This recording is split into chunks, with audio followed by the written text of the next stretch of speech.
Conversion rate அப்படி சொன்னப்போ பொதுவாக உலக முதலீட்டாளர்கள் மாநாடு நடக்கிறப்போ ஒரு 20% 25% கன்வெர்ட் ஆனால பெரிய விஷயம்லாம் பார்க்குறப்ப நீங்கள் 75 விழுக்காடு எதிர்பார்க்குறேன்றீங்களே, எந்த நம்பிக்கைகள் அப்படி சொல்கிறீங்க? முதலமைச்சர்கள் நல்லாட்சி மீது இருக்கும் நம்பிக்கை தான். அவர் வைத்திருக்கும் அந்த அதிகாரிகள் சிறப்பான அதிகாரிகள். நாங்கள் எடுத்திருக்கோம் நிறுவனத்தை தேர்ந்தெடுத்து பண்ணியிருக்கோம். நீங்கள் சொல்கிறீங்களே நம்ம இவரெல்லாம் எதிர்கட்சியில் இருக்கும் சிலர்லாம் 10 லட்சம் பண்ணியிருக்கலாம், 15 லட்சம் பண்ணியிருக்கலாம்லாம் சொல்கிறாங்க. 33 லட்சம். அது 33 அவங்க பண்ணுவாங்க.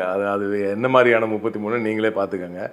அதெல்லாம் சொல்கிறீங்களே, அதெல்லாம் பண்ணியிருக்கலாம். ஆனால் நாங்கள் பார்த்து தேர்ந்தெடுத்ததெல்லாம் அவருக்கு டியூ டெலிஜென்ஸ், அவங்களுக்கு கம்பெனி வர்த்தா, அந்த கம்பெனிக்கு உண்மையாகவே இங்கே வந்து செயல்படக்கூடிய அந்த திறமை இருக்கிறதா, அவர்களுக்கு அந்த ஃபினான்ஷியல் க்ளோஷர் பண்ண முடியுமா, அதாவது ஃபினான்ஷியல் க்ளோஷர் வந்து போட்டு இங்கே ஃபேக்ட்ரி நடத்தி 4 பேர் சம்பளம் கொடுக்குற அந்த திராணி இருக்கிறதா என்று பார்த்து எவ்வளோ முடியுமா நம்மளால் ஓரளவு அவங்க புக்குக்குள்ளே நம்ம வந்து பெருசாக போய்ப்பாங்க.